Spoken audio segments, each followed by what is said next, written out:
ദക്ഷയാഗത്തിൽ വെച്ച് തൻ്റെ ശരീരത്തെ പരിത്യജിച്ചു. ഈ വൃത്താന്തം അറിയുന്ന മഹാദേവൻ അദ്ദേഹം ഭദ്രകാളിയെയും വീരഭദ്രനെയും അവിടെ ദക്ഷന്റെ യാഗത്തെ വിഘ്നം വരുത്തി ദക്ഷനെ നിഗ്രഹിക്കാൻ വേണ്ടി അയച്ചു. അപ്പൊ ഈ ചരിതങ്ങളൊക്കെ കേട്ടതിന് ശേഷം ഭദ്രകാളിയുടെ അവതാര തത്വത്തെക്കുറിച്ച് കൂടുതൽ അറിയാൻ വേണ്ടിയിട്ട് അവിടെ ഇവരുടെ ചോദ്യം ഉന്നയിക്കപ്പെടുകയാണ്. അങ്ങനെ ഉന്നയിക്കപ്പെടുന്ന വേളയിൽ ഭദ്രകാളിയുടെ ആ ഒരു അവതാരം ദക്ഷയാഗത്തിൽ മാത്രമാണോ ഉള്ളത് എന്ന് ചോദിക്കുന്നുണ്ട്. അപ്പോൾ അങ്ങനെ ചോദിക്കുന്ന വേളയിലാണ് ഇവിടെ വീണ്ടും വ്യാസൻ മുമ്പ് ഇവർക്ക് നൽകിയ ഉപദേശത്തിൽ പറഞ്ഞ ദേവിയുടെ ഭാവം വീണ്ടും ഉപദേശിക്കപ്പെടുന്നതാണ്. ഇവിടെ ദക്ഷയാഗ വേള കഴിഞ്ഞു. എവിടെയാണ് ഭദ്രകാളിയുടെ തത്വത്തെക്കുറിച്ച് പ്രകീർത്തിക്കുന്നത്? ഇടയ്ക്ക് ശുംഭനിശുംഭന്മാരുടെ വധത്തിലും കാളീദേവി ഇടയ്ക്ക് പ്രത്യക്ഷപ്പെടുന്നുണ്ട്. അവിടെ 3 മൂർത്തികളായി മാറി മാറിയാണ് ശുംഭനിശുംഭന്മാരുടെ യുദ്ധത്തിൽ പോരാടുന്നത് എന്നുള്ള കാര്യം പറഞ്ഞു. അതിനുശേഷം പറയുകയാണ് ദേവിയുടെ താമസ രൂപമാണ് ഭദ്രകാളി എന്നുള്ളത്. അതുകൊണ്ടാണ് ഈ ഉഗ്ര രൂപത്തിൽ ദേവി അല്ലേ. മറ്റുള്ള ദേവിമാരൊക്കെ ശാന്ത സ്വരൂപത്തിൽ മനോഹര രൂപത്തിലാണെങ്കിൽ ഭദ്രകാളിയുടെ രൂപം എങ്ങനെയാ? കുറച്ച് ഉജ്ജ്വലമായ രൂപമാണ്. ഒരുപക്ഷെ ദേവി ഉപാസന നടത്തുന്ന ആൾക്കാർ പോലും നേരിട്ട് കണ്ടാൽ അറിയാതാണെങ്കിലും ചിലപ്പോൾ ഉള്ളിൽ അല്ലേ ഒരു ഭയം ജനിപ്പിക്കാവുന്ന തരത്തിൽ നാവൊക്കെ നീട്ടി തലയോട്ടി മാല ധരിച്ച് കരചരണങ്ങൾ ഉടയാടകളാക്കി തീർത്ത് നാന്തുകമാകുന്ന വാളൊക്കെ ആയിട്ട് മുടികളൊക്കെ അഴിച്ചിട്ട് അല്ലേ നിൽക്കുന്ന ഉജ്ജ്വലഭാവമാണ് ആരുടേത്? ഭദ്രകാളിയുടേത്. അപ്പോൾ ആ രൂപം താമസ സ്വരൂപം ആണ്. ആ താമസ രൂപിണിയായ കാളികയായ ദേവിയുടെ ചരിത്രത്തെക്കുറിച്ചിട്ടാണ് ഇവിടെ ചോദിക്കുന്നത്. അപ്പോൾ അതിനെക്കുറിച്ച് വ്യാസൻ പറയുകയാണ്, ദേവന്മാരും അസുരന്മാരും തമ്മിൽ ദീർഘമായ യുദ്ധം നടന്നു. ആ ദീർഘമായ യുദ്ധത്തിൽ വെച്ച് ദേവന്മാർ അസുരന്മാരെ നിഹനം ചെയ്ത് വധിക്കാൻ തുടങ്ങി. അങ്ങനെ വധിച്ച് അസുരന്മാരുടെ എണ്ണം കുറയുന്ന വേളയിലൊക്കെ തന്നെ ശുക്രാചാര്യര്, ഗുരുനാഥനായ ശുക്രാചാര്യര് അദ്ദേഹത്തിന് മൃതസഞ്ജീവനി എന്നൊരു മന്ത്രം വശമുണ്ട്. ഈ മൃതസഞ്ജീവനി മന്ത്രം ഉപയോഗിച്ച് അദ്ദേഹത്തെയും തീർത്ഥം തളിച്ച് ഈ മരണപ്പെട്ടവരെ വീണ്ടും എഴുന്നേൽപ്പിക്കും. അങ്ങനെ വീണ്ടും ഇവർ എഴുന്നേറ്റ് വരുമ്പോൾ യഥാർത്ഥത്തിൽ അസുരന്മാരെ പരാജയപ്പെടുത്താൻ പറ്റാത്ത അവസ്ഥയിലേക്ക് ആരെത്തുന്നു? ദേവന്മാർ എത്തുന്നു. ഇവർ വധിക്കുന്നു, അതനുസരിച്ച് വീണ്ടും ജനിപ്പിക്കുന്നു. അങ്ങനെ എത്ര വധിച്ചിട്ടും അസുരന്മാരെ പൂർണ്ണമായും പരാജയപ്പെടുത്താൻ സാധിക്കാതെ വരുന്ന വേളയിൽ ദേവന്മാരെല്ലാവരും കൂടി വിഷ്ണു ഭഗവാനെ ആശ്രയിച്ചു. ഭഗവാനെ ആശ്രയിച്ചിട്ട് പറഞ്ഞു, ഭഗവാനെ അനവധി കാലങ്ങളിലായി ഞങ്ങൾ ഈ അസുരന്മാരെ ഇല്ലാതാക്കാൻ ശ്രമിക്കുന്നു. ശുക്രാചാര്യരുടെ കഴിവ് ഈ മൃതസഞ്ജീവനി ഉള്ളിടത്തോളം കാലം ഞങ്ങൾക്കിനി വിജയം ഉണ്ടാകുമെന്ന് തോന്നുന്നില്ല എന്ന് പറഞ്ഞു. ഇവർക്ക് ആശ്രയം നൽകിക്കൊണ്ട് വിഷ്ണു ഭഗവാൻ യുദ്ധത്തിന് വേണ്ടി തയ്യാറെടുത്തു. വിഷ്ണു ഭഗവാൻ തൻ്റെ സുദർശന ചക്രം കൊണ്ട് ഈ അസുരന്മാരെ മുഴുവൻ എന്ത് ചെയ്തു? ചാമ്പലാക്കി മാറ്റി. അപ്പം മുഴുവൻ അസുരന്മാരെയും ചാമ്പലാക്കി മാറ്റിയതോടുകൂടി ഈ അസുരന്മാരിലെ പുരുഷന്മാര് വർഗം ഇല്ലാണ്ടായി. കാരണം എല്ലാ അസുരന്മാരും എന്ത് ചെയ്തു? വധിക്കപ്പെട്ടു. അതോടുകൂടി തന്നെ അസുര സ്ത്രീകൾ അവശേഷിക്കുകയും ചെയ്തു. അവശേഷിച്ച കുറേ അസുരന്മാർ പേടിച്ചു ഓടി എവിടെയൊക്കെ ഒളിച്ചിരിക്കുകയും ചെയ്തു. ഇത്തരത്തിലൊരു അവസ്ഥ വന്നപ്പോൾ അസുര ലോകത്തിലാകെ പ്രശ്നമായി. കാരണം എന്താ? തലമുറകളില്ല അല്ലേ. തലമുറകൾ ഉണ്ടാകണമെങ്കിൽ പുരുഷന്മാരുടെ സാന്നിധ്യം ആവശ്യവുമാണ്. ഇങ്ങനെയാകുമ്പോൾ അസുര ലോകത്തിന് നാഥന്മാരില്ല, സംരക്ഷകരില്ലാത്ത അവസ്ഥ വന്നു. ഈ വേളയിൽ ദാരുവതിയും ദാനവതിയും എന്ന് പറയപ്പെടുന്ന ആ കാലത്തെ അസുരന്മാരുടെ രാജാവിൻ്റെ പത്നിമാർ ഇവരും മറ്റ് സ്ത്രീകളോടൊപ്പം ചേർന്ന് നേരെ എന്ത് ചെയ്തു? ശുക്രാചാര്യരുടെ നിർദ്ദേശം തേടി. ഗുരുവായ ശുക്രാചാര്യരോട് ചോദിച്ചു, ഈ ഒരു പ്രതിസന്ധിയെ തരണം ചെയ്യാൻ എന്താണ് മാർഗം? കാര്യം പുരുഷന്മാരില്ലാത്തടത്തോളം കാലം ആശ്രയിക്കപ്പെടാവുന്നവരില്ല അല്ലേ, അശരണരായി മാറ്റപ്പെട്ടിരിക്കുന്നു. ഞങ്ങൾ ഇവിടെ എന്താണ് ചെയ്യേണ്ടത്? അപ്പം ഞങ്ങൾ ചെയ്യേണ്ട കർമ്മം എന്താണ് ചോദിക്കുമ്പോൾ ശുക്രാചാര്യർ പറയുന്നത്, നിങ്ങൾ ധീരന്മാരായ പുത്രന്മാരെ ലഭിക്കാൻ വേണ്ടിയിട്ട് എന്ത് ചെയ്യണം? നിങ്ങൾ തപസ് ചെയ്യാൻ പറഞ്ഞു. അങ്ങനെ ധീരന്മാരായ പുത്രന്മാരെ ലഭിക്കാൻ സൃഷ്ടികർത്താവായ ബ്രഹ്മാവിനെ തപസ് ചെയ്യാൻ വേണ്ടി തയ്യാറായി ദാരുവതിയും ദാനവതിയും എല്ലാവരും നേരെ ഉഗ്രമായ തപസ്സിന് വേണ്ടി ഇറങ്ങി പുറപ്പെട്ടു. അങ്ങനെ അതികഠിനമായ ഉഗ്രമായ തപസ്സിലേക്ക് ഏർപ്പെട്ടു. ബ്രഹ്മദേവൻ പ്രത്യക്ഷപ്പെട്ടു. ബ്രഹ്മദേവൻ എന്ത് വരം വേണമെന്ന് ചോദിച്ചപ്പോൾ പറഞ്ഞു, ഞങ്ങൾക്ക് അതിശക്തന്മാരായ ധീരന്മാരായ പുത്രന്മാർ ജനിക്കണം എന്ന് പറയുന്നു. ഇവിടെ എന്തിനാ ഈ ധീരന്മാരും ശക്തന്മാരും എന്നൊക്കെ പറയുന്നത്? കാരണം ഇവർ ജനിച്ചാൽ മാത്രമേ അല്ലേ തങ്ങളുടെ കുലത്തിന് നാശം വരുത്തിയ ദേവന്മാരോട് യുദ്ധം ചെയ്ത് ദേവന്മാരെ തോൽപ്പിക്കണം. ഇതാണ് അസുരന്മാർ. എപ്പോഴും ജയിച്ചു നിൽക്കാൻ ആഗ്രഹിക്കുന്നവരാണ് ആര്? അസുരന്മാർ. അർഹതയില്ലെങ്കിലും എല്ലാവരെയും പരാജയപ്പെടുത്താനും സ്വയം ജയിച്ചു നിൽക്കാനും ആഗ്രഹിക്കുന്ന അഹങ്കാര ഭാവമാണ് അസുരഭാവം എന്ന് പറയുന്നത്. അപ്പോൾ അതിനു വേണ്ടിയിട്ടാണ് ഇവർ ഈ വരം ചോദിച്ചു. അങ്ങനെ ബ്രഹ്മദേവൻ അവർക്ക് വരം നൽകി. ഇതിനകത്ത് ഏറ്റവും ദൃഢമായി ഈ വ്രതം എടുത്തത് ഈ ദാരുവതിയും ദാനവതിയും ആണ്. കാരണം അവർ കുറച്ചുകൂടി രാജ കുടുംബത്തിൽ രാജ്ഞിമാരായിരുന്നവരാണ്. അപ്പോൾ അവരുടെ മക്കളാണ് അടുത്തത് എന്തായി മാറേണ്ടത്? രാജസ്ഥാനങ്ങളിലേക്ക് ഇവരെ നയിക്കേണ്ടത്, നേതാക്കന്മാരായി വരേണ്ടത്. അതുകൊണ്ട് ഇവർ കുറച്ചുകൂടി കഠിനമായ വ്രതാനുഷ്ഠാനത്തിൽ മുഴുകിയിരുന്നു. അപ്പോൾ ആ കഠിനമായ വ്രതാനുഷ്ഠാനത്തിൻ്റെ ഫലമായി ഇവർക്ക് കുറെ കൂടി ഉഗ്രശ്രേഷ്ഠന്മാരായ മക്കളാണ് പിറന്നത്. അവിടെ ദാരുവതിക്ക് പുത്രനായിട്ട് ദാരുകനും അവിടെ ദാനവതിക്ക് പുത്രനായിട്ട് ദാനവനും പിറന്നു. അങ്ങനെ 2 പുത്രന്മാർ ജനിച്ചു. ഇവര് അസുരകുലത്തിന്റെ മുഴുവൻ നേതൃത്വം ഏറ്റെടുത്തു. അങ്ങനെ അസുരകുലത്തിന്റെ നേതൃത്വമൊക്കെ ഏറ്റെടുത്ത് അതിനുശേഷം ഇവർ തന്നെ നേരിട്ട് പോയി തപസ് ചെയ്തു. ആ തപസ്സിലൂടെ ഇവര് അവിടെ അയോനിജയായ സ്ത്രീയുടെ കൈകൊണ്ട് മാത്രമേ മരണം ഉണ്ടാകാവൂ എന്നുള്ള വരവുമൊക്കെ നേടി. അങ്ങനെ ഈ വരവൊക്കെ നേടുന്നതിനോടൊപ്പം തന്നെ ഇവിടെ ദാരുകന് പ്രത്യേകിച്ച് ഒരു വരം കൂടി ഉണ്ടായി. ദാരുകന്റെ ശരീരത്ത് നിന്ന് രക്തം നിലത്ത് വീണാൽ ആ രക്തത്തിൽ നിന്നുകൂടി ദാരുകന്മാർ ജനിക്കും. ഇങ്ങനെ പുരാണത്തിൽ 2 കഥാപാത്രം, ഒന്ന് രക്തബീജനും ഇപ്പോൾ ദാരുകനും. അങ്ങനെ ദാരുകൻ ആ വരവൊക്കെ കിട്ടിയതോടുകൂടി ദാരുകൻ അതിശക്തനായി മാറുകയും എല്ലാവരെയും ആക്രമിച്ച് തൻ്റെ കാഴ്ചയിലേക്ക് ആക്കുകയൊക്കെ ചെയ്തു. അങ്ങനെയുള്ള ശക്തമായ പരാക്രമിയായിട്ടുള്ള ദാരുകന്റെ കീർത്തി കൊണ്ട് തന്നെ പലരും ഭയന്ന് ദാരുകൻ വരുന്നു എന്നറിയുമെന്ന് രാജ്യം ഉപേക്ഷിച്ച് ഓടാൻ തുടങ്ങി. ദേവന്മാർക്ക് പോലും ഈ അവസ്ഥ വന്നു ചേർന്നു.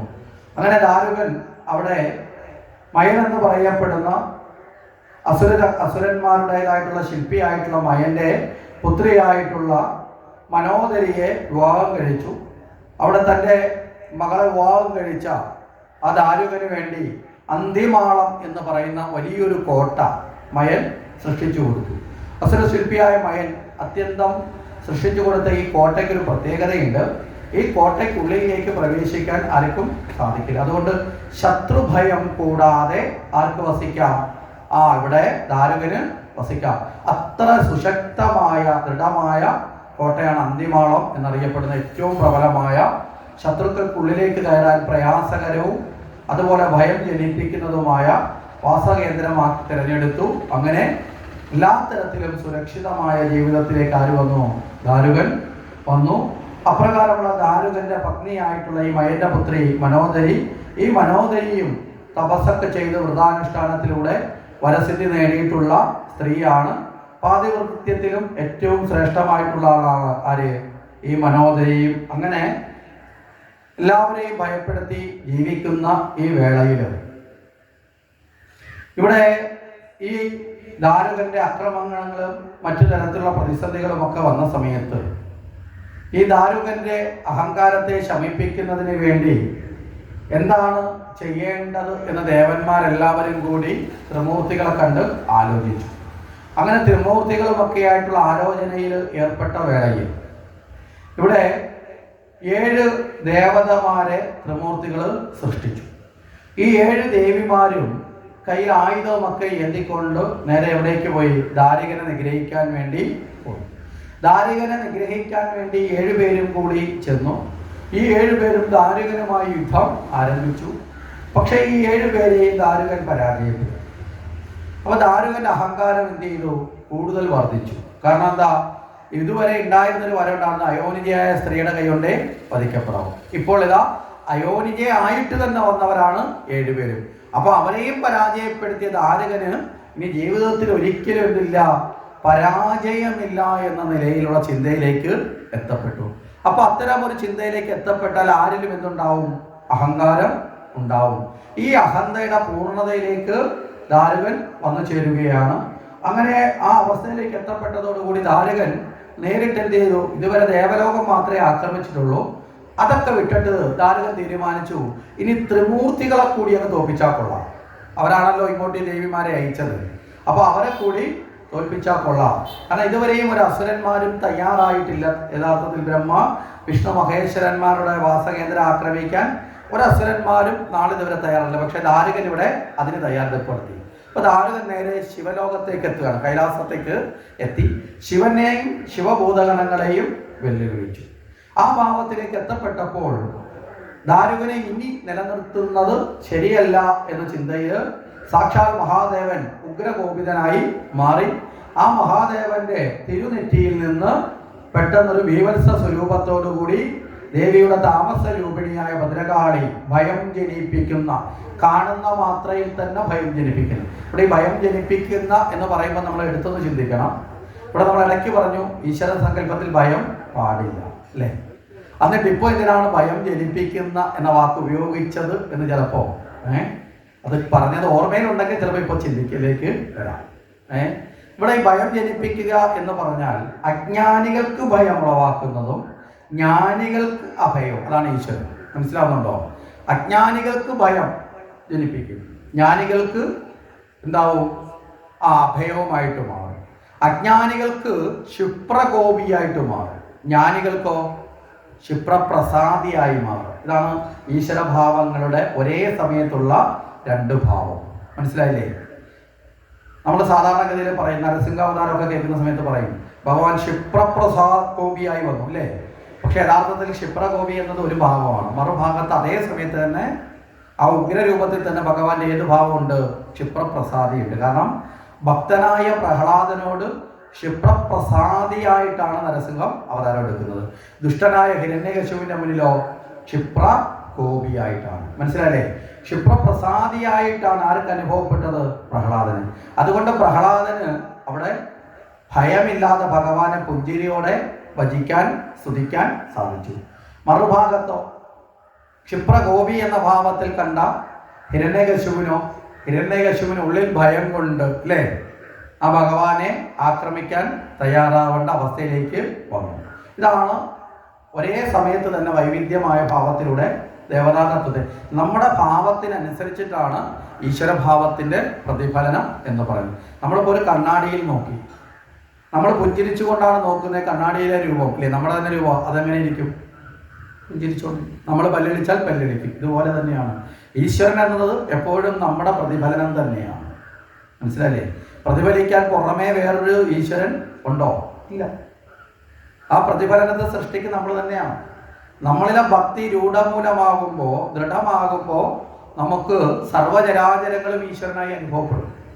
നമ്മുടെ ഭക്തി അത് ദുർബലമാകുമ്പോൾ, ആ ഭക്തി മാർഗത്തിലേക്ക് നമ്മൾ എത്തപ്പെടാതിരിക്കുമ്പോൾ നമ്മളിൽ ഒന്നിനെയും നമുക്ക് ഈശ്വരനായി തോന്നാതിരിക്കുകയും പിന്നെന്ത് ചെയ്യും? അജ്ഞാനത്തിൻ്റെ പടുകുഴിയിലേക്ക് വീണ് അഹങ്കാരത്തിലേക്ക് എത്തപ്പെടുകയും ചെയ്യും. ഇതാണ് യഥാർത്ഥത്തിൽ നമ്മുടെ ജീവിതത്തിൽ നടക്കുന്ന പ്രക്രിയ എന്ന് പറയുന്നത്. മനസ്സിലായില്ലേ?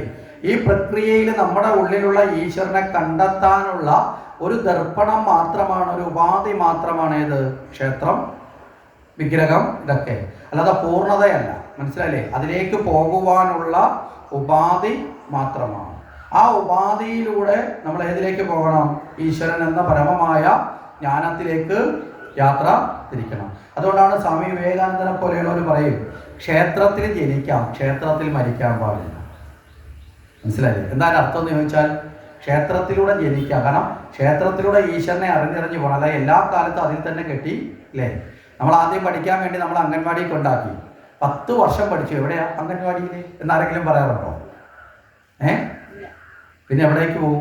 അത് കഴിഞ്ഞിട്ട് അല്ലേ അടുത്ത LP UP ഹൈസ്കൂൾ ഇങ്ങനെ പോയിക്കൊണ്ടേയിരിക്കും. അങ്ങനെ ഞാനിപ്പോൾ ഹൈസ്കൂളിലെത്തി, അതുകൊണ്ട് അംഗൻവാടി മോശമാണെന്ന് ആരെങ്കിലും പറയാറുണ്ടോ? ഇല്ല. എന്താ കാരണം? അടുത്ത തലമുറ, അതിനു മുമ്പ് നമ്മളെ പാകപ്പെടുത്തിയ സ്ഥലം അല്ലേ? നമ്മൾ എത്ര വർഷം കഴിഞ്ഞാലും നമ്മളെ കുട്ടിക്കാലത്ത് പഠിച്ച സ്കൂൾ കാണുമ്പോൾ നമുക്കൊരു ഒരു സന്തോഷവും ഒരു ബഹുമാനവും അല്ലെങ്കിൽ അതിനോടൊരു ഇഷ്ടമൊക്കെ ഉള്ളിലുണ്ടാവും. ഒരു ഗൃഹാതുരത്വം എന്ന വാക്കിലൊക്കെ എടുത്തു പറഞ്ഞാൽ അങ്ങനെയൊക്കെ ഉണ്ടാവും. എന്താ കാരണം? നമ്മൾ അങ്ങനെ പാകപ്പെട്ട അതിലൂടെയാണ്. ഒരു കാലത്ത് നമ്മൾ എത്തുന്നത് പോലെ അടുത്ത തലമുറ അതിലൂടെ എത്തപ്പെടുന്നത്. മനസ്സിലായില്ലേ? ഇതുപോലെ ക്ഷേത്രം നമ്മുടെയൊക്കെ പ്രാഥമിക വിദ്യാഭ്യാസ കേന്ദ്രമാണ്. പക്ഷെ പലപ്പോഴും സംഭവിക്കുന്നത് വെച്ചാൽ ഈ പ്രാഥമിക വിദ്യാഭ്യാസ കേന്ദ്രത്തിൽ നിന്ന് പാസ്സായി അങ്ങോട്ട് ആരും പോവാറില്ല. കൂടുതൽ എല്ലാവരും അവിടെ തന്നെ കിടക്കും. എന്താ കാര്യം? ക്ഷേത്രം എന്താണെന്ന് പോലും നമ്മൾ പഠിക്കാറില്ല. മനസ്സിലല്ലേ? പഠിക്കാതെ ഒരിക്കലെങ്കിലും പാസ്സാവുമോ? സ്കൂളിൽ പഠിപ്പിക്കുന്ന അധ്യാപകന്മാരാണെങ്കിൽ ശല്യം, ഇവനങ്ങ് മേപ്പോട്ട് പോട്ടെ, ഇനി ഇവനെ ഇവിടെ ഇരിക്കണമെന്ന് പറഞ്ഞല്ലോ. പക്ഷേ ഈശ്വരൻ അങ്ങനെ വന്നീഭാവമൊന്നുമില്ല. ആരാണോ അതിന് യോഗ്യത നേടുന്നത് അവരെ മാത്രം അവിടേക്ക് അയക്കും, ബാക്കിയുള്ളവർ അവിടെ തന്നെ നിൽക്കും. അപ്പോൾ ക്ഷേത്രത്തിൽ നിന്ന് തുടങ്ങണം, ക്ഷേത്രത്തിൽ ഒടുങ്ങാൻ പാടില്ല. മനസ്സിലായോ? വിഗ്രഹങ്ങൾ ആരാധന തന്നെ എന്ന് പറഞ്ഞാൽ പ്രകർഷേണയുള്ള അർത്ഥനയ്ക്കാണ് വിഗ്രഹാരാധനയുടെ സ്ഥാനം. അതും കഴിഞ്ഞും പോകണം. വിഗ്രഹത്തിലുമല്ല ഈശ്വരൻ, ഏതെങ്കിലും രൂപത്തിലാണോ ഈശ്വരൻ? അതിലുമല്ല. മനസ്സിലായില്ലേ? അതാണ് നമ്മൾ ഭാഗവതവും പുരാണങ്ങളൊക്കെ പഠിക്കുമ്പോൾ നമ്മൾ മനസ്സിലാക്കണം, ഈ പുരാണങ്ങളുടെയൊക്കെ തത്വത്തിൽ എവിടേക്കാണ് നമ്മൾ എത്തിച്ചേരേണ്ടത്. ഇപ്പോൾ ഭാഗവതത്തിൽ തന്നെ യഥാർത്ഥത്തിൽ ഒരു ഭാഗം പറയുന്നുണ്ട്. ആ ഭാഗത്തിൽ കപിലോപദേശത്തിൽ കപിലൻ അമ്മയെ ഉപദേശിക്കുമ്പോൾ പറയും, അമ്മേ, ഉള്ളിലുള്ള ആത്മസ്വരൂപമായി ഈശ്വരനെ അറിയുന്നത് വരെ ബാഹ്യമായ പൂജാദികളിൽ മുഴുകുക. മനസ്സിലായില്ലേ? ഉള്ളിലുള്ള ഈശ്വരനെ അറിയുന്നത് വരെ ബാഹ്യമായ അനുഷ്ഠാനങ്ങളിലും പൂജാതി കർമ്മങ്ങളിലും മുഴുകുക. ഉള്ളിലുള്ള ഈശ്വരനെ അറിഞ്ഞു കഴിഞ്ഞാൽ പിന്നെ അതൊന്നും ആവശ്യവുമില്ല. അത് മനസ്സിലായോ? എന്ന് വെച്ചാൽ മൊത്തത്തിൽ ആവശ്യമില്ല, അറിഞ്ഞവൻ ആവശ്യമില്ല.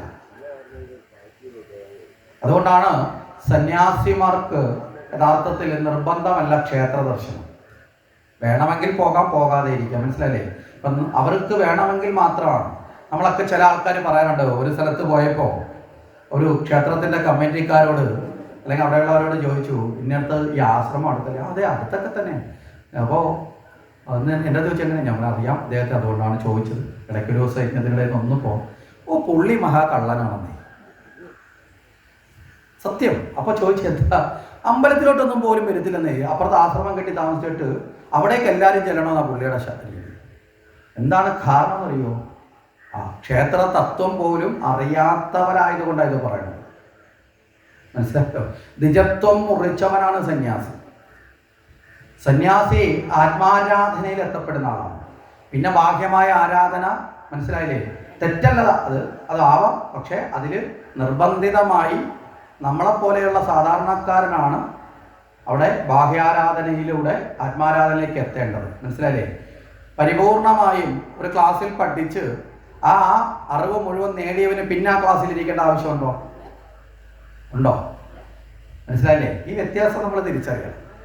അപ്പൊ ഇതുപോലെ ഈശ്വരാരാധന എന്ന് പറയുന്നത് നമ്മൾ കേവല തത്വത്തിൽ കാണുന്നതല്ല, അതിന് കുറെ കൂടി ഉയരങ്ങളുണ്ട്. അതുകൊണ്ടാണ് ഭക്തി വർദ്ധിക്കണം. ഭക്തി എങ്ങനെയാ വർദ്ധിക്കുന്നത്?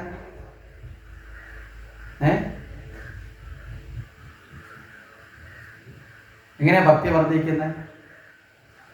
ക്ഷേത്രത്തിന് ഒരു വലം വെച്ചതിന് പകരം ഇന്ന് 2 വലം വെച്ചു, നാളെ 3 വലം വെച്ചു, അങ്ങനെയാണോ? ബാഹ്യമായ ഘടകമല്ല, ഈശ്വര ബോധത്തെക്കുറിച്ച് അറിവ് നേടി. മനസ്സിലായില്ലേ?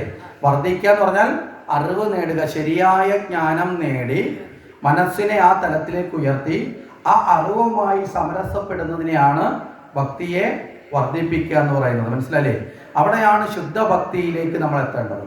നവതാ ഭക്തിയിലൂടെ 9 പടികൾ കടക്കേണ്ടത്. അങ്ങനെ കടക്കുമ്പോഴാണ്, ആ വർധനവ് വരുമ്പോഴാണ് പടിയാറും കടന്ന് അവിടെ ചെല്ലാം. അല്ലേ? എവിടെ ചെല്ലാം? ശിവസന്നിധിയിൽ. എവിടെ ഈ 6 പടി? നമ്മളിൽ തന്നെയാണ്. നമ്മളിലൂടെ കടക്കണം. നമ്മൾ അജ്ഞാനത്തിന്റെ ഘടകത്തിൽ നിൽക്കുന്ന മൂലാധാര സാധിഷ്ഠാന മണിപൂര അനാഗത വിശുദ്ധി ആജ്ഞാചക്രങ്ങൾ കടന്ന സഹസ്രാര പത്മത്തിലിരിക്കുന്ന ഭഗവത് സ്വരൂപത്തെ നേടണം. ഇവിടെ നമ്മൾ ലളിതാ സഹസ്രനാമം ചെല്ലാറുണ്ട് ദേവിയുടെ, അല്ലേ? ലളിതാ സഹസ്രനാമത്തിന്റെ തത്വം എന്താ? ലളിതാ സഹസ്രനാമത്തിന്റെ തത്വം എന്താ? ഈ 6 പടി കടക്കലാണ്. പുറമേ ഉള്ള ഒരു ദേവതയും തോറ്റി ഉണർത്താനില്ല, അകത്തുള്ള ദേവതയാണ് ഉണർത്തുന്നത്. ആദ്യത്തെ മന്ത്രം ഏതാ? ഓം മാതായേ നമ, അല്ലേ? മാത്രേ ഓം മാതേ നമ. ആദ്യത്തെ ആ മന്ത്രം മൂലാധാരത്തിൽ കുടികൊള്ളുന്ന ശക്തിയെ കുറിച്ചിട്ടാണ് ആദ്യത്തെ മന്ത്രം. മൂലാധാരം എവിടെയാ? നമ്മുടെ ഒക്കെ നട്ടലിനെ തലയിലൊക്കെ എന്ത് പറഞ്ഞാലും കരയത്തുള്ളൂ. ഞാനിവിടുന്ന് പോകുന്നതിന് മുമ്പ് സത്യമായിട്ട് ഞാനൊരു വോട്ട് പോട്ടേക്കും. അപ്പോൾ മൂലാധാരം നട്ടലിൻ്റെ ഏറ്റവും താഴെയറ്റത്ത്. അമ്മയുള്ളതുകൊണ്ട് തമാശ പറഞ്ഞ് പോകാൻ പറ്റുന്നുണ്ട്, ഒരു അനുഗ്രഹമാണ്. ഞാൻ അമ്മയെ മനഃപൂർവ്വം കളിയാക്കുന്നല്ല, ബോധപൂർവം. അല്ലെ, വീട്ടിൽ നിന്ന് വരുമ്പോഴേ ഇങ്ങനെ ഒരാൾ ഇവിടെ ഉണ്ടാവും എന്ത് പറഞ്ഞാലും കളിയാക്കണോ വിചാരിച്ചു വന്നതല്ല. ഇവിടെ വന്നപ്പോൾ അമ്മയായിട്ട് പറയുമ്പോൾ ഒരു രസം, ഇടയ്ക്കിടയ്ക്ക് ഒരു ബോറടി മാറും. അതുകൊണ്ടാണ് മറ്റുള്ളവർക്കൊരു ചിരി വരുന്നത്. അതുവരെ ഒരു ഗൗരവത്തിലാണ്. ഇത് നിർത്തിയിട്ട് വേണം അപ്പുറത്തോട്ട് പോകാൻ എന്നുള്ള ഗൗരവത്തിൽ. അപ്പോൾ ഇവിടെ നട്ടലിൻ്റെ ഏറ്റവും താഴെ അറ്റത്ത് നമ്മുടെ ഇടപിംഗല നാഡികൾ വന്നു ചേരുന്ന സുഷുമ്നാ നാഡി ആരംഭിക്കുന്ന, മനസ്സിലായില്ലേ, പിനിയൽ എന്ന് പറയപ്പെടുന്ന ഗ്രന്ഥി നമ്മുടെ ഇരു കാലുകളുടെയും ജോയിന്റ് ഭാഗത്ത് ജനനേന്ദ്രിയത്തിനും വിസർജനേന്ദ്രിയത്തിനും മധ്യഭാഗത്തായി നട്ടലിൻ്റെ അവസാനിക്കുന്ന ആ ബിന്ദുവിൻ്റെ സ്ഥാനമാണ് മൂലാധാരം എന്ന് പറയപ്പെടുന്നത്. അതാണ് ഒന്നാമത്തെ പടി. അത് കഴിഞ്ഞാൽ ജനനേന്ദ്രിയത്തിൻ്റെ തൊട്ട് പുറകിലായി ഈ നട്ടലിനോട് ചേർന്ന് ഇടപിംഗല നാഡികൾ ക്രോസ് ചെയ്യുന്ന ഒരു സ്ഥലം. ഈ നാഡികൾ ഇങ്ങനെ ക്രോസ് ചെയ്താൽ പോകുന്നത്, ഇങ്ങനെ പിണഞ്ഞു പോകുന്നു. അത് ക്രോസ് ചെയ്യുന്ന ഭാഗത്തിന് നമ്മൾ സാധാരണ റോഡ് ക്രോസ് ചെയ്യുന്ന സ്ഥലത്തിന് എന്ത് പറയും? ജംഗ്ഷൻ എന്ന് പറയും, ഇല്ലേ? ഇതുപോലെ രണ്ടാമത്തെ ജംഗ്ഷനാണ് ഏത്? ആ സ്വാധിഷ്ഠാനം. അതാണ് രണ്ടാമത്തെ പടി. അത് കഴിഞ്ഞാൽ പൊക്കിളിൻ്റെ നാഭിയുടെ പുറകിലായിട്ട് ഇത് ക്രോസ് ചെയ്യുന്ന ജംഗ്ഷനാണ്, ചക്രമാണ് ഏത്? മണിപൂരകം എന്ന് പറയുന്നത്. മനസ്സിലായില്ലേ? നിങ്ങൾ സഹസ്രാമം ശ്രദ്ധിച്ചാൽ മതി. ഈ സഹസ്രാമത്തിൽ ഈ പേരെല്ലാം ഉണ്ട്. മൂലാധാര നിവാസിനി, അല്ലേ? സ്വാധിഷ്ഠാന, അത് കഴിഞ്ഞാൽ മണിപൂരം, ഇതൊക്കെ ആ മന്ത്രങ്ങളുണ്ട്. കാരണം വെച്ചാൽ ഈ പടി കടക്കുന്നു എന്നാണ് ആ മന്ത്രത്തിൻ്റെ അർത്ഥം. മനസ്സിലായില്ലേ? വെറുതെ ചൊല്ലി പോകേണ്ട, അർത്ഥം അറിഞ്ഞുപാസിക്കണം. നമ്മൾ ഏത് നാമമാണെങ്കിലും പൂജയാണെങ്കിലും തപജപസ് അർത്ഥഭാവനം എന്നാണ് ശാസ്ത്രം പറയുന്നത്. തപസ്സായാലും ജപമാണെങ്കിലും എന്ത് വേണം? അർത്ഥഭാവനത്തിൽ അർത്ഥമറിഞ്ഞ് ചെയ്യണം. മനസ്സിലല്ലേ? അപ്പോൾ ആ നിലയിലേക്ക് നമ്മൾ ചെയ്യണം. അപ്പം മണിപൂരകം. അപ്പോൾ ഈ 3 ചക്രങ്ങളെ അധോ ചക്രങ്ങൾ എന്നാണ് വിളിക്കുന്നത്. ഈ 3 ചക്രങ്ങൾ ഉയർത്തപ്പെടുമ്പോൾ ഭൗതികമായ തൃപ്തി എത്തപ്പെടും. ഭൗതികമായ ഒരു മനുഷ്യന് ശാരീരികമായ തലവുമായി ബന്ധപ്പെട്ട് അവനിൽ എന്തൊക്കെ ഉന്നമനം ഉണ്ടാകണമോ ഈ ഉന്നമനം മുഴുവൻ നേടാൻ ഈ 3 ചക്രങ്ങളിലൂടെയുള്ള സഞ്ചാരം ആവശ്യമാണ്. മനസ്സിലായില്ലേ? ഈ 3 പടികൾ കടക്കുമ്പോഴാണ് അതിൻ്റെ പൂർത്തീകരണം. അത് കഴിഞ്ഞാൽ പിന്നെ ഭൗതികമായ സംതൃപ്തി കഴിഞ്ഞാൽ പിന്നെ ഭൗതികമായ ആഗ്രഹങ്ങളൊന്നും ഒരു മനുഷ്യന് നിലനിൽക്കാൻ പാടില്ല. പിന്നെ ഉണ്ടാകുന്ന എന്താ? ആധ്യാത്മികമായ ഉയർച്ചയാണ്. അതിൻ്റെ ഒന്നാമത്തെ ചക്രമാണ് 4ാമതായിട്ടുള്ള അനാഹതം. അത് ഹൃദയത്തിൻ്റെ ഭാഗത്തോട് ചേർന്ന്, അതാണ് അനാഹത പത്മം എന്ന് വിളിക്കപ്പെടുന്നത്. മനസ്സിലായില്ലേ? ആ അനാഹത പത്മം എന്ന് വിളിക്കപ്പെടുന്നത് കൊണ്ടാണ് ഈ അനാഹത ചക്രത്തെ നമ്മൾ സങ്കല്പിക്കുന്ന ഹൃദയത്തിൻ്റെ ഭാഗത്തായതുകൊണ്ട് നമ്മൾ പറയും ഈശ്വരൻ എവിടെയാണ് ഇരിക്കുന്നതെന്ന് ചോദിച്ചാൽ പണ്ടുള്ളവരെ ലളിതമായി പറഞ്ഞു തരുന്നൊരു മറുപടിയാണ് ഹൃദയത്തിലാണ്. മനസ്സിലായില്ലേ? ഹൃദയത്തിലാണെന്ന് പറയാൻ കാരണം അനാഹത പത്മത്തിലാണ്. ആ പത്മത്തിലാണ് ഈശ്വരൻ. അവിടെ നിന്നാണ് ഈശ്വരീയ ചിന്ത തുടങ്ങുന്നത്. മനസ്സിലാവുന്നുണ്ടോ? അപ്പോൾ അനാഹതം കഴിഞ്ഞാൽ പിന്നീട് അടുത്തത് വരുന്നത് വിശുദ്ധിയാണ്. കണ്ഠനാളം, നമ്മുടെ ഈ കഴുത്തിൻ്റെ ഭാഗം. ആ വിശുദ്ധിയിലേക്ക് എത്തപ്പെടുമ്പോഴാണ് നമ്മൾ 5ാമത്തെ പടിയിലേക്ക് വന്നു ചേരുന്നത്. ആ 5ാമത്തെ പടി വിശുദ്ധി കഴിഞ്ഞാൽ പിന്നീട് അടുത്തത് ഏതാണ്? ആജ്ഞാചക്രം. അതാണ് 6ാമത്തെ പടി. അത് നമ്മുടെ നെറ്റിത്തടത്തിൽ ഇരു പിരികങ്ങളും ചേരുന്ന ഈ മധ്യഭാഗത്താണ്. അവിടെയാണ് നമ്മൾ ക്ഷേത്രപ്രസാദങ്ങളും ഒക്കെ സ്വീകരിക്കുമ്പോൾ തൊടേണ്ടത്. മനസ്സിലായില്ലേ? ആജ്ഞാചക്രം എന്ന് പറയുന്ന ചക്രമാണ്. ഈ ആജ്ഞാചക്രമാണ് 6 പടി. ഇതാണ് ഈ 6 പടിയിലേക്ക് എത്തുമ്പോൾ, മനസ്സിലായില്ലേ? ആജ്ഞാചക്രത്തിലേക്ക് എത്തിക്കഴിഞ്ഞാൽ പിന്നെ 7ാമത് ഒരു സ്ഥാനമുണ്ട്. ആ പടികൾ കഴിഞ്ഞാൽ നമ്മളിപ്പോൾ കെട്ടിടത്തിന് മുകളിലേക്ക് പോകാൻ പടികളുണ്ട്, അല്ലേ? ഇത്ര പടി കയറിയാൽ പിന്നീടുള്ള എന്താ? മട്ടുപ്പാവാണ്, അതിന് മുകളാണ് എന്ന് പറയുന്നത് പോലെ പിന്നീടുള്ള സ്ഥാനം, ആ സ്ഥാനമാണ് ഏറ്റവും പ്രധാനം. ആ സ്ഥാനം എന്ന് പറയുന്നത് സഹസ്രാര പത്മം. സഹസ്രാരം എന്ന് പറഞ്ഞാൽ 1000 ഇതളോടുകൂടി ആകാശത്തിന് അഭിമുഖമായി വിടർന്നു പരിലസിക്കുന്ന ഒരു താമര പോലെ നമ്മുടെ ബ്രെയിൻ്റെ നടുവിലായി ഇരിക്കുന്ന സഹസ്രാര പത്മത്തിൽ ഒരു ലിംഗം, ഒരു ശിവലിംഗ രൂപത്തിൽ, മനസ്സിലായില്ലേ? ശിവത്വമുണ്ട്, മംഗളം ഉണ്ട്. ഈ മംഗളത്വത്തിലേക്ക് നമ്മുടെ മൂലാധാരത്തിൽ നിന്ന് ഉയർന്ന ശക്തി 6 പടി കടന്ന് സഞ്ചരിച്ച് ഈ മംഗളത്വത്തെ നുകരണം. അതാണ് ഓം ശിവശക്തി ഐക്യ സ്വരൂപിണ്യേ നമ എന്ന അതിൻ്റെ ലളിതാ സഹസ്രനാമത്തിലെ 999ാമത്തെ മന്ത്രം. മനസ്സിലായില്ലേ?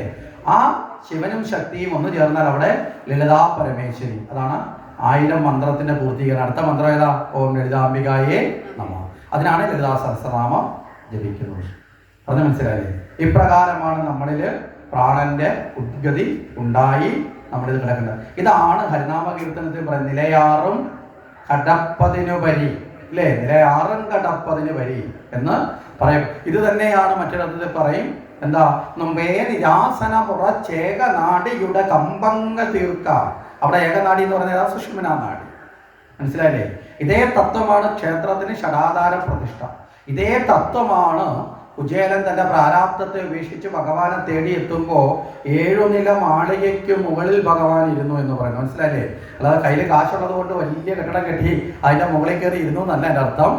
മനസ്സിലായില്ലേ? അന്വേഷിച്ചു പോകുന്ന പ്രാരാബ്ധത്തിലുള്ള ജീവൻ അവനവനിൽ തന്നെയുള്ള 7 നില മാളികയ്ക്ക് മുകളിൽ ഇരിക്കുന്ന ആത്മാനന്ദ സ്വരൂപനായ ഭഗവാനെ അനുഭവിച്ചറിയണം. അതാണ് 7 നില മാളികയ്ക്ക് മുകളിൽ എന്ന് പറയുന്നത്. ഇപ്രകാരമാണ് നമ്മുടെ ഈശ്വര സങ്കല്പങ്ങളെല്ലാം ഇത്തരത്തിലുള്ള ഭാവതത്വത്തെ പ്രകീർത്തിക്കപ്പെടുന്നതും ആണ്. മനസ്സിലായില്ലേ? ഇവിടെയാണ് നമ്മൾ അവിടെ കാളിയായ ഉഗ്രത ഭാവത്തോടു കൂടി ദേവിയെ ഭഗവാൻ സൃഷ്ടിച്ചു. ഇനി കാളിയുടെ രൂപത്തെ നമ്മൾ എടുത്തു നോക്കെ, അനവധി തരത്തിൽ നമുക്ക് ഭയമുളവാക്കും എന്ന് പറഞ്ഞതുകൊണ്ടാണ് പറഞ്ഞത്. അജ്ഞാനികൾക്ക് ഭയമുളവാക്കും, ജ്ഞാനികൾക്ക് അഭയം നൽകുന്നതാണ്, ഇല്ലേ, ഭയം ഇല്ലാതാക്കുന്നവളുമാണ്.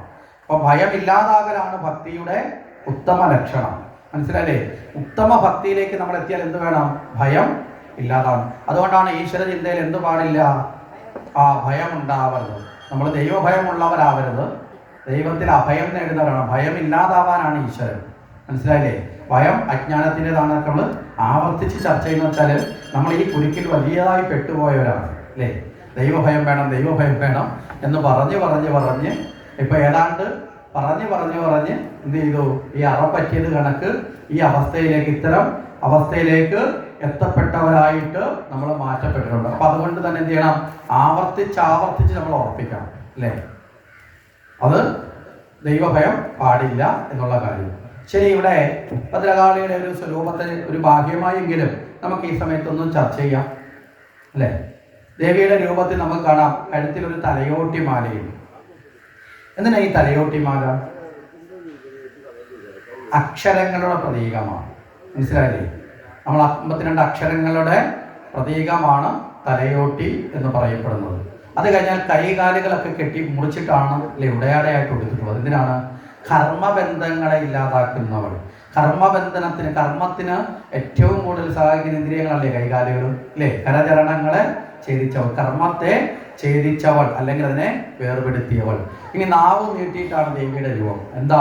ജാഗ്രത സ്വരൂപിണിയാണ്. മനസ്സിലായില്ലേ? ജാഗ്രതത്തിലാണ് ശക്തി അനുഭവപ്പെടുന്നത്.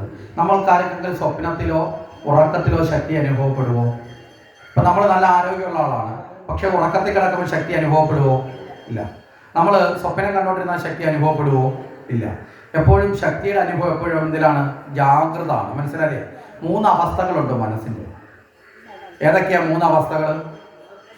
സ്വപ്നം, ജാഗ്രത, സുഷുപ്തി, അല്ലേ? 4ാമത്തെ ഒന്നുണ്ട്. 4ാമത്തെ ഒന്ന് തുരീയം എന്നത് സാധാരണഗതിയിലുള്ള മനസ്സിൻ്റെ അവസ്ഥയല്ല.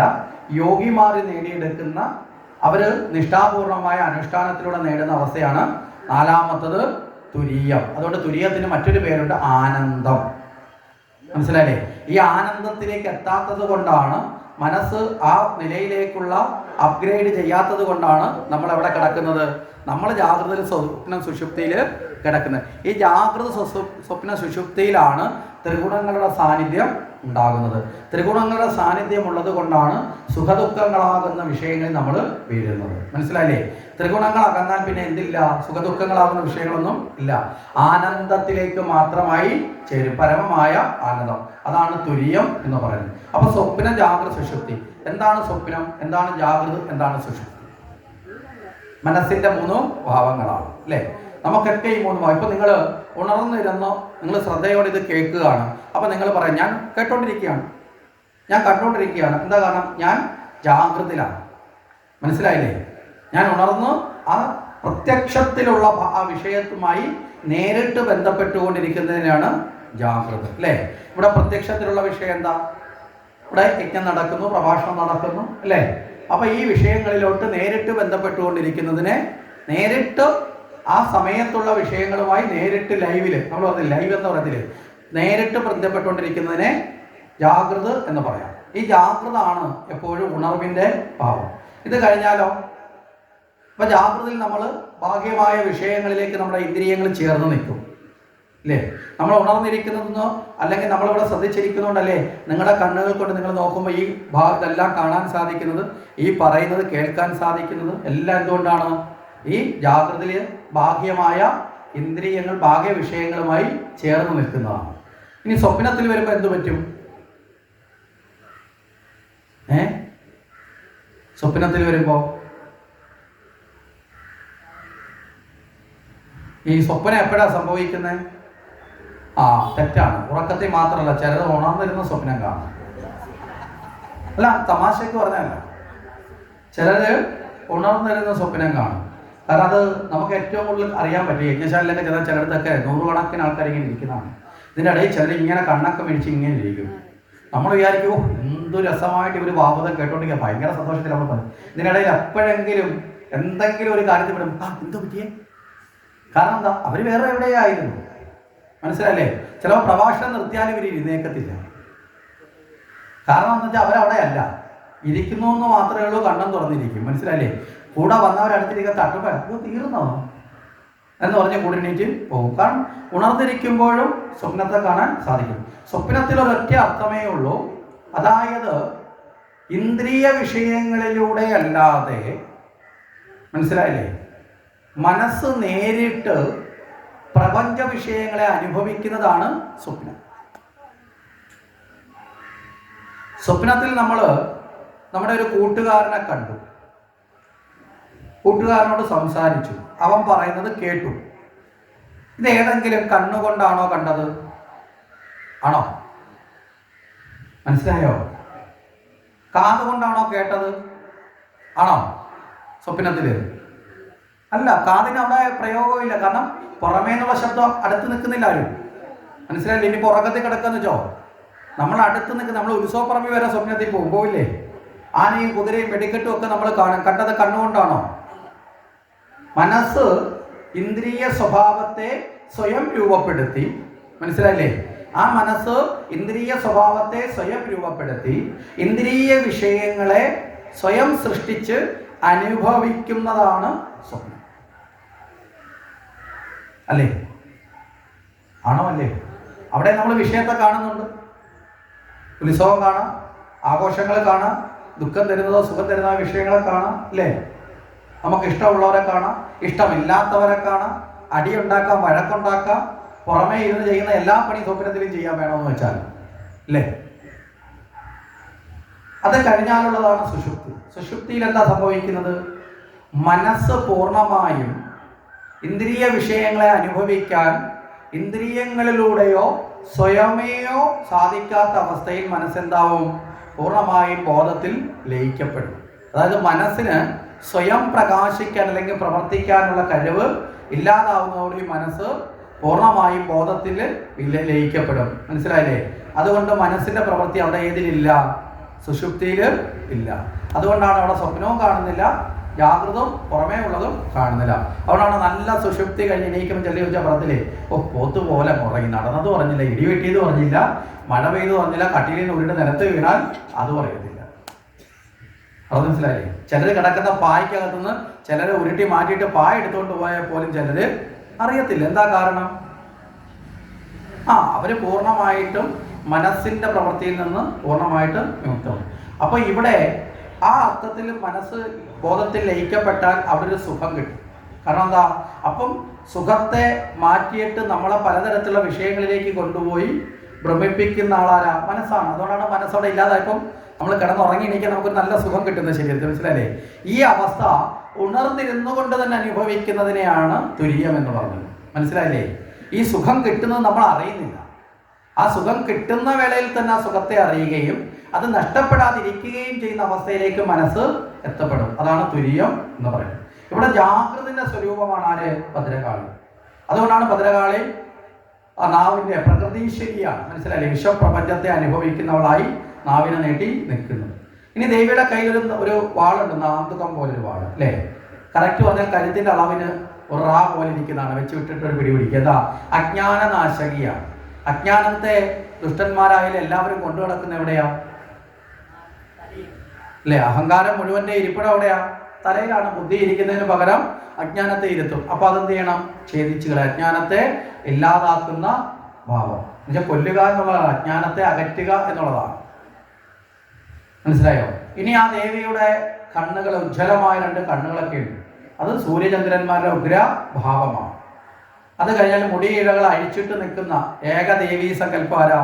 ഭദ്രകാളിയാണ്. ബാക്കി എല്ലാ ദേവിമാരും മുടിയൊക്കെ കെട്ടി പിന്നി നല്ല ഗംഭീരമായിട്ട് പൂവൊക്കെ വെച്ച് ചൂടിയില്ലേ നിൽക്കുന്നതാണെങ്കിൽ ഭദ്രകാളി മുടിയിഴ. കാരണം കാലത്തിൻ്റെ പ്രതീകമാണ്. മനസ്സിലായില്ലേ? കാലത്തിൻ്റെ പ്രതീകമായിട്ടാണ് ദേവിയുടെ മുടിയിഴകൾ. കാലം എന്ന് പറഞ്ഞാൽ എണ്ണി തിട്ടപ്പെടുത്താൻ അല്ലേ? അതുപോലെയാണ് ആ മുടിയിഴകൾ ഇങ്ങനെ അഴിച്ച് വിടർത്തിയിട്ടിരിക്കുന്നവ. ഈ രീതിയിലാണ് ഭദ്രകാളിയുടെ രൂപതത്വത്തെ നമ്മൾ ചിന്തിക്കേണ്ടത്. ഇനി ഇപ്രകാരമുള്ള കാളി പ്രത്യക്ഷപ്പെട്ടു. ആ കാളി പ്രത്യക്ഷപ്പെട്ടതോടുകൂടി ശിവഭഗവാൻ മകളെ എന്ന് വിളിച്ചു. അതോടുകൂടി ശിവപുത്രിയായിട്ട് മാറ്റപ്പെട്ടു. അവിടെ തന്നെ കാളി എന്ന പേരും ഭഗവാൻ കൊടുത്തു. എന്താണ്? കാളി എന്ന് പറഞ്ഞാൽ അനന്തത, അനന്തമായ ശക്തിയാണ്. മനസ്സിലായില്ലേ? ആ ശക്തിക്ക് ഏതെങ്കിലും തരത്തിലുള്ള പരിമിതി ഉണ്ടോ? ഇല്ല. പരിപൂർണമായ ശക്തി, അനന്തതയുടെ പ്രതീകമാണ് ആ കാളി. അതുകൊണ്ടാണ് ദേവിയുടെ രൂപം കറുത്ത നിറമാണ് അല്ലേ? ഭദ്രകാളിയുടെ നിറം ഏതാ? കറുത്ത നിറമാണ്. ശ്രീകൃഷ്ണ നിറത്തിനോട് തുല്യമാണ്. അതുകൊണ്ടാണ് ദശവിദ്യാ സമ്പ്രദായത്തിൽ കൃഷ്ണനും കാളിയും ഒന്നെന്ന് പറയുന്ന സ്തുതിയുണ്ട്. ദേവിയെ സ്തുതിക്കുമ്പോൾ രണ്ടുപേരും അനന്തതയുടെ. കറുപ്പിന്റെ പ്രത്യേകത എന്താ? ഈ നിറത്തിന്റെ പ്രത്യേകത എന്താ?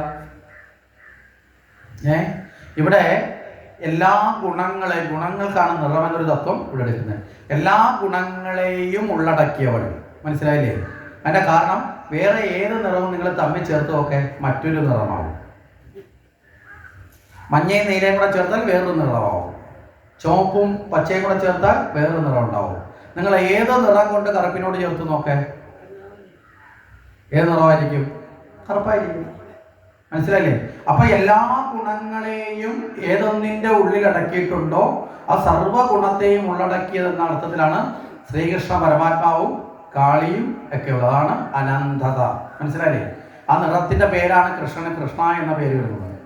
ദേവിക്ക് കൃഷ്ണ എന്നൊരു പേര് ദേവിക്കുണ്ട്. കൃഷ്ണനും കൃഷ്ണയും എന്നുള്ള പേരിലും അറിയപ്പെടുന്നുണ്ട്.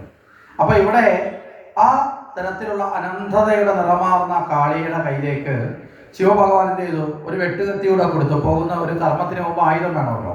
കൊടുത്തിട്ട് പറഞ്ഞു, ദാരുകനെ നിഗ്രഹിച്ച് അവന്റെ തല വെട്ടി എൻ്റെ പാദത്തിൽ വെക്കണം. എന്താ കാരണം?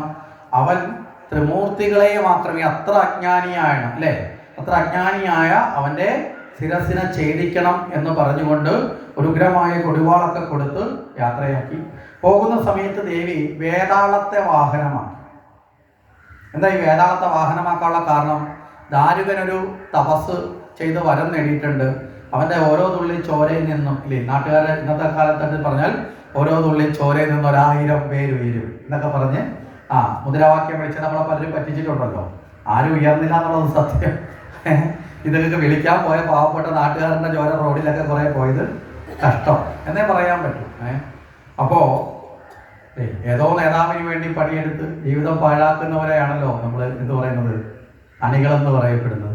അങ്ങനെയുള്ളവരാണ് ഊറ്റം കൊണ്ട് ഇതൊക്കെ വിളിച്ചവർ. അപ്പൊ ഇവിടെയും ഈ ദാരികന് ഇങ്ങനെ ഒരു വരമുണ്ട്. അതുകൊണ്ട് ഇവന്റെ ഒരു തുള്ളി രക്തം പോലും നിലത്ത് വീഴാൻ പാടില്ല അല്ലേ? അതും കൂടി ആർക്ക് ഉറപ്പുണ്ട്? ദേവിക്ക് ഉറപ്പുണ്ട്. അതുകൊണ്ട് വേതാളത്തെ ദേവി എന്ത് ചെയ്തു? വാഹനമായി സ്വീകരിച്ചു. അങ്ങനെ വേതാളത്തിന്റെ പുറത്തേറി ദേവി നേരെ യുദ്ധത്തിന് സന്നാഹത്തോടു കൂടി അവിടെ എത്തി. അങ്ങനെ യുദ്ധത്തിന് വേണ്ടിയിട്ട് ദേവി എത്തിച്ചേർന്ന കാര്യങ്ങൾ അറിഞ്ഞു. അവിടെ ആ വെല്ലുവിളി ഏറ്റെടുത്ത് ദാരുകനുമായി യുദ്ധം ആരംഭിച്ചു.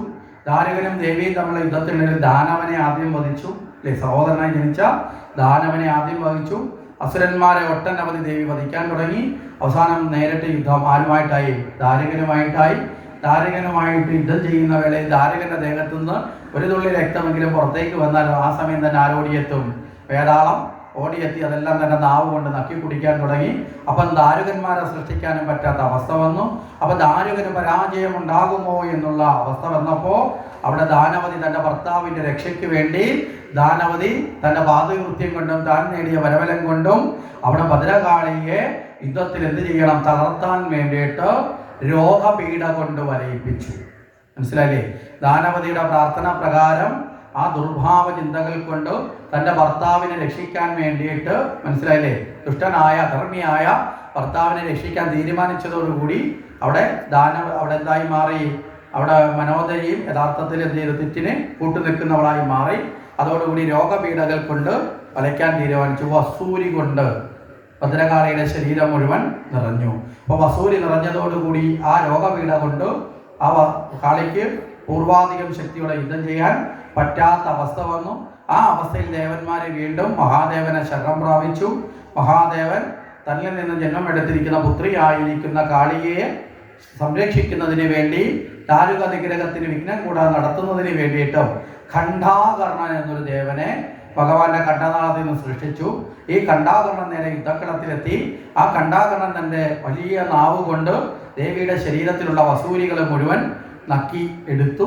മുഖഭാവത്തിൽ മാത്രം സഹോദരി ആയതുകൊണ്ട് മുഖമൊഴിച്ചു ബാക്കി എല്ലാ സ്ഥലത്തുള്ള വസൂരിയും ആര് നക്കി മാറ്റി? ഈ ഖണ്ഡാകർണസ്വാമി നക്കി അത് ഉള്ളിലാക്കി അതിനെ ഭസ്മീകരിച്ചു കളഞ്ഞു. അതോടുകൂടി ഖണ്ഡാകർണസ്വാമിയെ വസൂരിയുടെ ദേവൻ, വസൂരി രോഗം കൊണ്ട് വലയുമ്പോൾ നമ്മൾ സാധാരണ ആശ്രയിക്കുന്ന രണ്ടുപേരെയാണ്. ഒന്ന് കാളി, അല്ലേ, വസൂരി മാറ്റാൻ വേണ്ടി ദേവിയെ ആശ്രയിക്കാറുണ്ട്. അതുപോലെ ഖണ്ഡാകർണൻ എന്ന സ്വാമിയെയും പൂജിക്കാറുണ്ട്. അങ്ങനെ വസൂരിയുടെ ദേവനും ദേവിയുമായിട്ട് അവർ മാറ്റപ്പെട്ടു. ഇവിടെ മുഖഭാഗത്തു നിന്ന് മാത്രം ഈ വസൂരിക്കലകളും മാറാത്തത് കൊണ്ട് ആ മുഖത്തല്ലാതെ ഈ വസൂരിയുടെ പാട് ഭദ്രകാളിയിൽ നിറഞ്ഞ് നിൽക്കുകയുണ്ടായി. ആ സമയം കൊണ്ട് ദാരുകൻ എന്ത് ചെയ്തു? ഭദ്രകാളി വീണ്ടും ശക്തി ആർജിച്ചു വന്നു എന്ന് കണ്ട് ദാരുകന് മനസ്സിലായി തൻ്റെ അന്ത്യം എടുത്തു. ദാരുകൻ പെട്ടെന്ന് എന്ത് ചെയ്തു? അവിടെ ഓടി രക്ഷപ്പെടാൻ ശ്രമിച്ചു. ആ സമയത്ത് ദേവി തൻ്റെ മുടിയഴകളെ മൊത്തം അഴിച്ചിട്ട് നേരെ സൂര്യനെ മറച്ചു. അപ്പൊ ഇരുട്ടായി എന്ന് വിചാരിച്ച് ദാരുകൻ, ഈ ഇരുട്ടായി കഴിഞ്ഞാൽ പിന്നെ യുദ്ധമില്ല, അങ്ങനെയാണ് യുദ്ധത്തിന്റെ തത്വം. ഇരുട്ടായി എന്ന് വിചാരിച്ച് ദാരുകൻ എന്ത് ചെയ്തു? നേരെ രാത്രി ആയതുകൊണ്ട് ഒളിച്ചിരുന്ന സ്ഥലത്തുനിന്ന് പുറത്തേക്ക് ഇറങ്ങി. പുറത്തേക്ക് ഇറങ്ങിയ മാത്രമേ ദേവി പെട്ടെന്ന് തന്നെ മുടികൾ വാരിക്കെട്ടി. ആ മുടി വാരിക്കെട്ടിയതോടുകൂടി ഇരുള് മാറിയപ്പോൾ ഓടി രക്ഷപ്പെടാനായിട്ട് വീണ്ടും ശ്രമിക്കുന്ന ദാരുകനെ കണ്ട് ദേവി പിടികൂടി. ദേവി തൻ്റെ കയ്യിലിരുന്ന ആ വലിയ കത്തി കൊണ്ട്, ആ വെട്ടുകത്തി കൊണ്ട് ദാരുകന്റെ ശിരസ്സറുത്ത് ആ ദാരുകന്റെ ശരീരത്തിൽ നിന്ന് വീഴുന്ന രക്തം മുഴുവൻ ഒരു പാത്രത്തിൽ, അതാണ് ഭദ്രകാളിയുടെ ചിത്രം ഇവിടെ നമുക്ക് കാണാം, ഒരു ശിരസ്, പിന്നെ താഴെ പാത്രം നിലത്ത് വിചാരിക്കാൻ, അതിൽ നിന്ന് ആ വേതാളം അത് പാനം ചെയ്തു. അങ്ങനെ നേരെ ആ ശിരസ് സാക്ഷാൽ മഹാദേവന്റെ പാദങ്ങളിൽ കൊണ്ടുപോയി സമർപ്പിച്ചു. ആ സമർപ്പിക്കുന്ന വേളയിൽ അവിടെ ദേവിയുടെ മുഖകമലത്തിലുണ്ടായ ആ വസൂരി, അവിടെ ഭഗവാൻ പറഞ്ഞു, ഇത് ദേവകാര്യാർത്ഥം മംഗളകാര്യത്തിൽ പുറപ്പെട്ടത് കൊണ്ട് നിനക്ക് വന്നതാണ്, ഇത് നിനക്കൊരു അലങ്കാരമായി തീരട്ടെ എന്ന് അനുഗ്രഹിച്ചു. അങ്ങനെ അലങ്കാരമായി തീരട്ടെ എന്നുള്ള അനുഗ്രഹം നേടി ആ അലങ്കാരമായിട്ടത് മാറ്റപ്പെടുകയും ചെയ്തു. അപ്പൊ അത്തരത്തിൽ നമുക്ക് ആ അലങ്കാര രൂപമായി ദേവിയിൽ ആ വസൂരിക്കൽ, അതാണ് ഈ ഭദ്രകാളിയുടെ ചിത്രങ്ങൾ കാണുമ്പോൾ ഈ മുഖത്ത് പാടുകൾ പോലെ, ഈ കഥകളിയൊക്കെ കലാരൂപങ്ങളായിട്ട് നമുക്ക് കാണാം, അതിനകത്ത് ഈ പാടുകളായിട്ട് കൊടുക്കുന്നു. അങ്ങനെ ഭദ്രകാളി എന്ന രൂപം അവതാരം യഥാർത്ഥത്തിൽ ദാരുക നിഗ്രഹത്തിന് വേണ്ടിയിട്ടാണ് പൂർണ്ണഭാവത്തിൽ വന്നു ചേരുന്നത്. അങ്ങനെ ദാരുക നാശിനിയായ നിഗ്രഹിയായി, അല്ലേ, ആര് മാറി? സാക്ഷാൽ ഭഗവതി മാറ്റപ്പെട്ടു.